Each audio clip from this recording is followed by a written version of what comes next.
అమ్మ ఇప్పుడు రాధాకృష్ణుడు విడిపోయారు మనకి తెలుసు. విడిపోయినా కూడా ఇప్పటికీ ఎప్పటికీ ఎవరి నోట వెంట వచ్చినా కూడా రాధాకృష్ణ అని అంటారు కానీ ఆయన భార్య పేరు మాత్రం అసలు పలకరు. ఎందుకు అసలు? అంటే వాళ్ళకున్న సంబంధం ఏంటి అసలు? రాధ ఆయన కంటే పెద్దది, హ్మ్. 8 సంవత్సరాలు పెద్దది. ఆయన ఆత్మ సోల్మేట్స్ అంటారు కదా, సోల్మేట్స్ అంటే అది. ఆయన ముందు ఆత్మని పంపించి తర్వాత ఈ భూమి మీదకి వచ్చాడు. హ్మ్. రాధ ఎలా ఉండేదంటే వాళ్ళిద్దరి స్నేహము, చిన్నప్పుడు కలిసి ఆడుకునే వాళ్ళు కదా. రాధ చిన్న ఏదైనా ఇంట్లో ఏదైనా వస్తువు చేస్తే ఆయన కోసము లంగా జాకెట్లో కట్టుకొని వచ్చేదట. ఓకే. అంటే ఎంత ప్రేమ ఉంటే తీసుకొస్తుంది. మరి అంతమంది స్నేహం ఉంటారు. కుచేలుడు తెచ్చేవాడట. కుచేలుడు మంచి స్నేహితుడు కదా, ఈ అమ్మాయి తీసుకొచ్చేదట. వద్దు అని అంటే కూడా దాన్ని కొరికి ఇచ్చేదట. అప్పట్లో తెలుసు కదా, కాకింగిలి అండ్ సంథింగ్ అని చెప్పేసి. అంటే అంత ప్రేమగా చూసుకునేదట రాధ. కృష్ణుడు కొంచెం అప్సెట్గా ఉన్నా కానీ వెళ్ళి కూర్చొని అడిగేదంట. అందరూ ఆడుకుంటుంటే ఆ అబ్బాయి క్వైట్గా కూర్చున్నాడు అనుకో, ఏమైంది, ఎందుకు అలా ఉన్నావు అని అడిగేదట. అప్పుడు ఎలా ఉంటుంది, ప్రేమ అనేది అలానే వస్తుంది కదా ఎవరికైనా. అంటే నా గురించి ఇంత బాగా అడిగినప్పుడు ఆ అమ్మాయి గురించి కూడా నేను పట్టించుకోవాలి కదా అనుకుంటారు కదా. అలా రాధాకృష్ణుల బంధము మొదట స్టార్ట్ అయింది స్నేహబంధం. అంటే రాధాకృష్ణులు వేరు కాదు, ఇద్దరు ఒకటే, ఇద్దరి ఆత్మలు ఒకటే, శరీరాలు వేరు అక్కడ. అలా వాళ్ళ జీవితం సాగుతూ ఉంటే ఆటపాటలతో ఆ అబ్బాయిని తల్లిదండ్రులు పంపించేశారు ఆశ్రమానికి. అప్పట్లో అన్ని గురుకులాలు ఉండేవి కదా, అలా నేర్చుకోవడానికి సందీప్ అని ఆశ్రమానికి పంపించేశారు. మరి ఆయన నేర్చుకోవాలి కదా అస్త్రశస్త్రాలన్నీ, అవన్నీ నేర్చుకోవడానికి వెళ్ళినప్పుడు ఆ అమ్మాయి చాలా ఏడ్చిందంట వెళ్తున్నాడంటే. అప్పట్లో ఏమీ ఉండవు కదా, అసలు కలవడానికి ఫోన్లు ఉండే కాదు. బాధపడితే ఒకటే చెప్పాడంట, నేను అందరిలో ఉంటాను, నేను నా ఆత్మనే ఉంటుంది అందరిలో, నువ్వు ఆనందంగా ఉండు, నేను తిరిగి వస్తానని చెప్పేవాడట. ఆ అమ్మాయికి అంటే ఆ అమ్మాయి కళలో కనిపించడం అంటే ఎంత ప్రేమ ఉంటే అలా ఉంటుంది. అంటే మర్చిపోలేని ప్రేమ అనమాట అది. అలా మళ్ళీ వచ్చేసరికి ఆ అమ్మాయికి పెళ్లి చేసేసారు. ఈయన తిరిగి వచ్చేసరికి 14వ ఏట వచ్చేసాడు. అప్పుడు కృష్ణుడు ఎంత అంటే డిప్రెషన్ అంటారు కదా, వైరాగ్యంలోకి వెళ్ళిపోయాడట. ఎక్స్పెక్ట్ చేయరు కదా. అంటే కృష్ణ పరమాత్ముడికి అన్నీ తెలుసు కదా, అంటే అన్నీ తెలుసు, బట్ మానవ అవతారంలో వచ్చాడు కదా, ఆయనకి ఫీలింగ్స్ చూపించాడు మనకి. అప్పుడు వెళ్ళి రాధని అడిగాడట. అంటే ఆమె చెప్పిందంట, పెళ్ళి చేసుకున్నా ఈ మనసు నీది అని చెప్పిందంట. అంత గొప్ప బంధం వాళ్ళది. అలా ఆయన మళ్ళీ ఈమె పెళ్లి చేసేసుకుంది కదా, వెళ్ళిపోయాడు. మధురలో ఉన్నాడు కదా అన్ని రోజులు, మధుర నుంచి ద్వారకకి వెళ్ళిపోయాడు ఆయన. వెళ్ళిపోయే ముందు రాధకు కలిసి చెప్తే ఆ అమ్మాయి వెళ్ళొద్దని అసలు ఎంత బాధపడిందట అంటే అసలు ఒక రోజంతా ఏడ్చిందంట వెళ్ళొద్దని. అంటే నేను ఇలా ఉండలేను, అంటే ప్రేమ అంత గొప్పది అంటారు చూడు, నువ్వు దూరంగా ఉన్నావు నాకు, నేను లోకానికి అంతా చేస్తూ ఉంటాను, బట్ నువ్వు దూరంగా ఉంటే నేను తట్టుకోలేను, నేను చేయాల్సిన పనులు బోల్డ్ అని ఉన్నాయి, నీకోసం నేను ఇక్కడి వరకు వస్తాను ఎప్పుడైనా అని చెప్పాడట. అలా వాళ్ళ ప్రయాణం మధురకి వెళ్ళిపోయినా, మధుర నుంచి ద్వారకకి వెళ్ళిపోయినా ద్వారకలో ఉన్నాడు. మిగతా జీవితం అంతా ద్వారకలోనే ఉన్నాడు ఆయన. ఓన్లీ 14 సంవత్సరాలే మధురలో ఉన్నాడు ఆయన, మిగతా అంతా కూడా అక్కడే ఉన్నాడు ద్వారకలో. ఈ అమ్మాయి కోసం వచ్చేవాడట. కలవని రోజంటూ ఉండేది కాదు. సూక్ష్మ ప్రయాణం అంటారు, ఆయన పరమాత్ముడు ఏమన్నా చేయొచ్చు కదా. రోజు కలిసి ఆయన చేసిన పనులు అన్నీ అమ్మాయితో చెప్పుకునేవాడంట. ఒళ్ళో పడుకొని అందరి బాధలన్నీ నేను తీరుస్తుంటాను, నన్ను ఎవరు అర్థం చేసుకోరని బాధపడేవాడట. నేను వచ్చి నీకు నా కష్టాలని చెప్తూ ఉంటాను అనేవాడట. మరి అదంత గొప్ప ప్రేమ అది. అంటే ప్రేమికులు అనగానే వాళ్ళకి లైంగిక సంబంధం ఉందా అంటారు చూడు, అంత గొప్ప ప్రేమ ఎంతమందికి ఉంటుంది ఈ రోజుల్లో. అది శాశ్వతమైన ప్రేమ. అది ఇప్పటికీ కూడా ఈ రోజు వరకు కూడా ఒకటి యూపీలో ఒక ప్లేస్ ఉంటుంది, మీరు నెట్లో కొట్టి చూడండి, నిధివన్ అని ఉంటుంది. అంటే మీరు రాధాకృష్ణుల ప్రేమ అన్నారు కదా, దాని గురించి రాంగ్ కామెంట్ చేస్తారు. ఆ అమ్మాయిని ఇంటి కలవడం అంటే కలుస్తారు, స్నేహం కలవడంలో తప్పేంటి, ఎప్పుడు కలుస్తారు, స్నేహం చచ్చే వరకు కలుస్తారు స్నేహం ఉన్నప్పుడు. ఎవరు ఆపేయక్కర్లేదు కదా, వాళ్ళేం తప్పు చేయట్లేదు కదా, తప్పు చేయట్లేదు, ప్రేమ ఉంది. ప్రేమతత్వం అనేది ఎవరి మీదైనా ఉండొచ్చు. అది మనుషులు కలిస్తే మనుషులు, అందరూ మనుషులే, బట్ మనుషులు కలిసినప్పుడే మనుషులు. అవును. వాళ్ళు అలా కలిసే వాళ్ళట. తర్వాత వాళ్ళ చివరి అంకం వరకు కూడా కలుస్తూనే ఉన్నారు వాళ్ళు, ఆయన లాస్ట్ స్టేజ్ వరకు కూడా. ఓకే. అదే దేవకి వసుదేవుడు. ఇంకో థింగ్, నిధివన్ అని చెప్పాను కదా మీకు. అవును. నిధివన్ యూపీలో ఒక ప్లేస్ ఉంటుంది. అదేంటి అంటే బృందావనం పక్కన ప్లేసే. బృందావనం అంటే ఏంటి, రాసలీల అంటారు. దీనో రాసలీల అంటే, రాసలీల అనగానే సెక్షువల్ థింగ్ అనుకుంటారు పబ్లిక్, రైట్? ఒక లైంగిక ఇది, అది కాదు. రాసలీల అంటే ఆనందంతో నృత్యం చేయడము.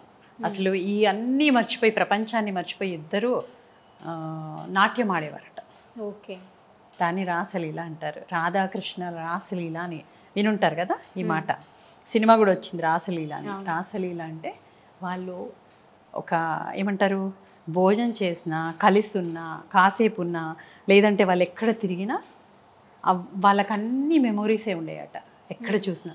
అంటే అంత బాగా వాళ్ళ బాండింగ్ కనెక్ట్ అయిపోయింది. అంటే ఇద్దరు ఒకరికొకరు అనుసంధానం చేసేసుకున్నారు. అంటే అతనికి నచ్చింది ఉంటే ఈమె అడ్జస్ట్ అయిపోయేది, ఈమెకి నచ్చింది ఉంటే ఆయన అడ్జస్ట్ అయిపోయేవాడు. అది ఎంతమందికి ఉంటుంది అలాంటి అండర్స్టాండింగ్? అది గొప్ప ప్రేమ బంధం అది. అందుకే రాధ ఒకసారి అడిగితే, నాతో ఇంత బాగా రోజు ఇలా కలుస్తావు, నాతో ఇంత ప్రేమగా ఉంటావు కదా, మరి నా గురించి ఏమనుకుంటారు కృష్ణ అని అడుగుతుందంట. అంటే నా గురించి ఎవరు ఏమనుకుంటారు అంటే ఆయన చెప్తాడంట, కృష్ణుడి ముందు రాధ ఉంటుంది పేరు, రాధ లేనప్పుడు కృష్ణుడు ఉండడు అని చెప్తాడు. రాధ ఏంటి అంటే జ్ఞానము. రాధ అంటేనే నిరంతర ప్రవాహము, ధార అంటారు రివర్స్, అంటే నిరంతరంగా ప్రవహించే జ్ఞానం ఆమె. ఆ జ్ఞానంతో మనం ఎప్పుడైతే ఆ జ్ఞానం నేర్చుకోవాలనుకుంటున్నామో అది మనకి కృష్ణుని దగ్గర చేస్తుంది. సో అలా రాధ నుంచి కృష్ణుని వేరు చేయలేరు, కృష్ణుడి నుంచి రాధని వేరు చేయలేరు. వాళ్ళిద్దరూ కలిసి ఒకటే ఆత్మ, రెండు శరీరాలు అక్కడ. Okay, that is what. And నిధివన్కి వెళ్తే స్టిల్ ఇప్పటికీ నైట్ సీసీ కెమెరాలు పెట్టారు, రికార్డ్ చేయడానికి ట్రై చేశారు. అక్కడ చెట్లన్నీ ఉంటాయి, ఆ చెట్లన్నీ కూడా గోపికలు అయిపోతాయి రాత్రి కాగానే. రాధాకృష్ణులు ఇప్పటికే వస్తారు, ప్రతిరోజు వస్తారు. రాధకి ఇచ్చిన వరం ఆయన చెప్తాడనమాట, ఈ భూప్రపంచం సూర్యచంద్రులు ఉన్నంత కాలము రాధాకృష్ణులు అనేవాళ్ళే ఈ ప్రేమకి ఆదర్శం. ఎవరు అంటే రాధాకృష్ణులు. ఈ భూప్రపంచం ఉన్నంత కాలము ఇక్కడికి వచ్చేళ్తామని చెప్తాడు. అలా అక్కడ ఒక రూమ్ ఉంటుంది, బెడ్ ఉంటుంది, అక్కడ ఒక చిన్న కూజా పెడతారు, ఫ్రూట్స్ పెడతారు, రోజు బెడ్షీట్ మారుస్తారు. మళ్ళీ మార్నింగ్ లేచి చూసేసరికి బెడ్షీట్ అంతా చిందరవందరగా అవుతుంది. ఫ్రూట్స్ సగం తిని సగం పెట్టేసి ఉంటాయి. వాటర్ కూడా జగ్గులో వాటర్ అయిపోయి ఉంటుంది. అసలు ఇప్పటికీ చూడడానికి జనాలు వెళ్తారు, చాలామందికి తెలియదు. అంటే మన ప్రపంచంలో ఎక్కడెక్కడో ఉన్న వింతలు వెళ్ళి చూసొస్తారు చూడు, the great wall of China అంటారు చూడు. నా దృష్టిలో అవి కాదు, ఇలాంటి వింతలు చూడండి. సైంటిస్టులు రీసెర్చ్ చేయడానికి ట్రై చేసిన వాళ్ళకి అంతు చిక్కని విషయం ఇది. ఈ రోజు వరకు తరాల నుంచి వాళ్ళు చేంజ్ చేస్తూ ఉంటారు కదా పూజారులు, వాళ్ళు చెప్పింది కూడా అదే. ఇలా మార్నింగ్ లేచి చూసేసరికి దిస్ ఇస్ వాట్.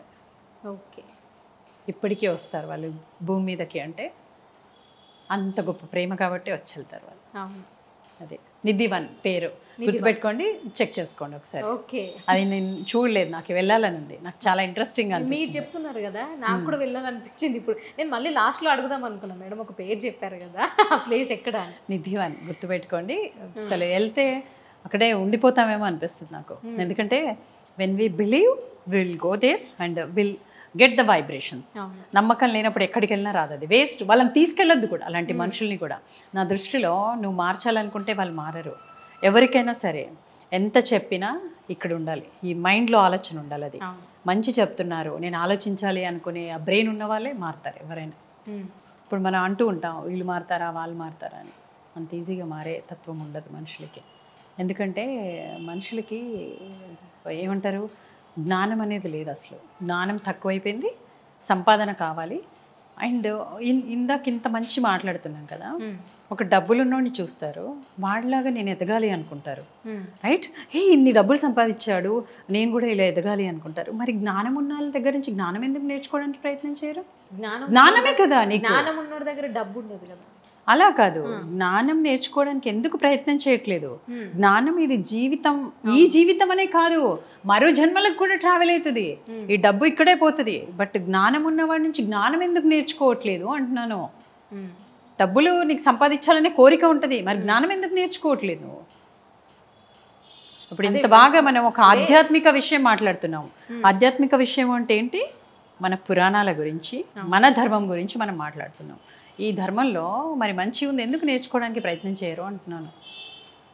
ఇప్పుడు నేను ఇది చెప్పాను, అక్కడ నార్త్లో ఉన్న వాళ్ళకి కూడా చాలామందికి తెలియదు. నేను కొందరు ఫ్రెండ్స్ ఉన్నారు కదా, మాట్లాడుతుంటే వాళ్ళు అంటున్నారు, మాకు తెలియదు అసలు ఈ విషయము అని చెప్పేసి.